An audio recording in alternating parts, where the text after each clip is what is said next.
Hello and welcome to Far-Fetched Stories. I'm fantasy author R.E.M. Verberg and I'm your host on here. Before we continue with episode 2 of The Raven's Toll, here's a brief recap. In episode 1 we met the Raven, a member of the Vanta race who's bound to dwell in Thanya to help the humans rebuild it. He feels he's failing at his task, but just when he decides to abandon it and leave Thanya for good, his old friend the Sparrow gives him a new assignment. Your narrator for this episode is Diana Moore. Alex Liu provided the music. For full credits and more information, please visit remverberg.com. And don't forget to subscribe so you never miss a new episode. The next episode will be out on February 18th. Enjoy, thank you for listening, and have a great day.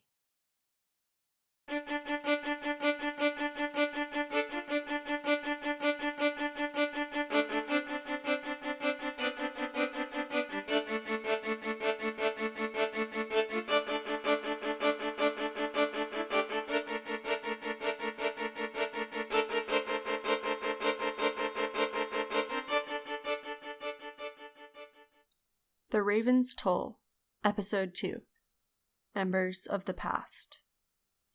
What? The Raven shook his head and blinked. A new assignment, the Sparrow repeated. The edges of the dream started to dissolve. He had trouble getting it back into focus. The Sparrow's words kept escaping him, like fish in a pond, slipping from his fingers. She touched his arm, and the dream shifted. The world became solid again. The two of them were still in the Thanya of 200 years ago, but they had moved away from the golden field. This time, they sat in a narrow space between two dark ivy hedges that curled and twisted around them. Above, the sky was a tight, deep blue drum, with the sun piercing through and casting light over their faces.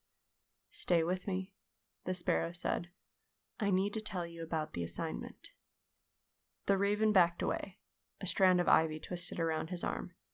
"Don't," he said. "Don't do this. Be reasonable. You know what you remained in Thanya for." He shook off the ivy. It curled back around his wrist immediately. Its forward-creeping urge pulsed through him, filled his veins, and for a brief moment he was overcome by the impulse to harness that urge, feed it, enhance it, until the ivy would strangle the Sparrow. Anything to make her stop talking. She smiled knowingly, an oddly sympathetic smile. Of course she knew. She felt everything he felt. She had to suppress the same impulses he did. "I know it soon," she said. "I'm not oblivious to your feelings. I just don't have the luxury to dwell on them. We need you now." He sighed. "I'm tired of being needed. I'm tired of being chained to this fate. You know I wouldn't ask if the balance of Thanya wasn't at stake." Something sparked in his mind, a glimmer of interest. "Who is it, then?" "A newly appointed Covenant commander." His interest flickered out, replaced by anger. The Covenant of the White Sun was a destructive, colonizing power. It slowly engulfed all of Thanya, running on an energy source it needed to destroy the world in order to maintain. The Covenant was the very thing Thetis had fought so hard against, the thing that had broken her in the end. "No," he said. "Never." "Remember," the Sparrow said, "it's not our job to choose sides, only to guard the balance." He opened his mouth to contradict her, when a ray of sun hit his face, distracting him. Its warmth on his cheeks evoked a long-forgotten memory. Happiness. "Do you ever think," he heard himself say, "that we could live a different life?" "Please, no, hear me out," he continued. "I know we stayed in Thanya to do penance, to help the humans, but to live and never be able to use our power, never do what's right. Sometimes I wonder if it's really helping." He looked at her. "What if we could live among them again instead? Really live, and use our skill for good?" The Sparrow seemed to age before his eyes. Slowly, she shook her head. "Every day," she said. "Every day I think about that. But you know we can't. You know the consequences of what we did. The raven shifted out of the sunlight. The memory seeped out of him, leaving him hollow. So I'm not ever supposed to be a person again, he said. I'm supposed to just join the enemy. That commander is not the enemy, the sparrow said sharply. He's a young, confused man who needs your help. Anger flashed through him, burned at his fingertips. What help? He got up. I'm not allowed to choose between right and wrong. I can never act on what I feel. What help is that? The sparrow got up too. The only help we can safely give. I don't believe that, he shouted. If I'd used the skill, I could have helped Thetis. At least I could have done something. Oh, you want to do something, the sparrow shouted back. You want a reminder of what we can do. She gestured wildly around her.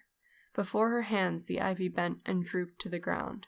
She'd taken its need to conserve energy and stretched it to the extreme. Within seconds, it was dead. Look, the sparrow commanded, her eyes flashing. Look at what we did. Another shift in the dream. This time, the two of them stood on top of a hill, with the forest burning around them. The war. She'd taken them back to the time they'd fought together. The raven stood like a rock, his legs anchored into the earth, heat caressing his face. His whole being was filled with destruction. His outstretched arms mercilessly bent the trees, drawing their sap from one side to the other, snapping their trunks. Falling trees thundered through the flames. Down below, people shouted in agony. Next to him, the sparrow joined her strength to his, their arms parallel, flames casting an orange light over her face. She glanced in his direction and smiled. A Vanta man stumbled from the tree line up the hill, a member of the opposing faction. The raven did not see the pain in the man's eyes, nor the flames that ate at his flesh. He saw only an enemy. He nodded to the sparrow and redirected his power, scouring the enemy's mind for the right impulse, a latch to hook his fingers behind. Worry. Worry about a family left behind in the forest. Light as a feather at first, the raven started feeding into that worry, tickling the enemy's mind. Where are your loved ones? Are you sure they're safe? Slowly, he turned up the force, a pot of water coming to the boil. Where are they? Where are they? With a pained scream, the enemy turned and ran back into the burning forest. Seconds later, the sparrow sent a tree down on him. Both of them felt the knot of the man's life force flaring up in their own chests, then forever coming undone. Tears streamed across the raven's face. The sparrow and he were sitting beneath the big tree in the golden field again, in the first part of the dream. It was night here now. It was 200 years later. They were what they were, and what they had done could never be undone. Even without looking, he felt the sparrow's grief mirroring his own. Blindly, he found her hand in the dark. All right, he mumbled. I'll do it. He woke up alone, on the shore of Nymera. It took him a while to remember where he was, and what he had agreed to. The sparrow had visited him in dreams before, but never before had she made him revisit their shared past. The shame of it still burned through him, as did the weight of his new assignment. He sat up and blinked against the light of a new day. For 2 weeks he had camped out in this dune hollow. His bed of thin blankets did not provide much comfort, but it did offer a view of the White Tower. The Order of Nereid operated from here, the order that had sentenced Thetis to 15 years on Alaris. He'd seen the prison barge leave on that pale morning 2 weeks ago, carrying Thetis away. He'd watched until his eyes burned, and the barge was only an after-image, a tiny dot dissolving into a choppy sea. Pain twisted his insides all over again. Past memories bled into present ones until his mind was a jumbled mess. The burning man on the hill, Thetis in the barge, and he, forced to be an onlooker. He clenched his hands into fists. He understood why the sparrow had given him a new assignment, and he understood he had no choice but to do it. But he also knew he could not bear to stand idly by and let evil win. Not again. A small wheaty bird fluttered down and landed on some marram grass on the other side of the dune. The bird was barely more than a plume of feathers. The raven could feel its ravenous hunger, its barely repressed desperation. And inside the dune, he felt something else. A beetle. The salty wind blew a strand of long black hair into his face. He swept it away, feeling the tears from last night that had dried on his cheeks. He knew he couldn't. He shouldn't. But he did. A barely palpable redirection, a suggestion of warm sunlight to the beetle. The weedy veered from its home, diving for the sand. When it came back up, the beetle writhed in its beak. The bird cocked its head, shaking sand off its feathers, and swallowed the food. It looked at the raven. It started to sing. The raven stared back at the tiny bird. Slowly, he started smiling. Then he took one last look at the white tower and got up to gather his belongings.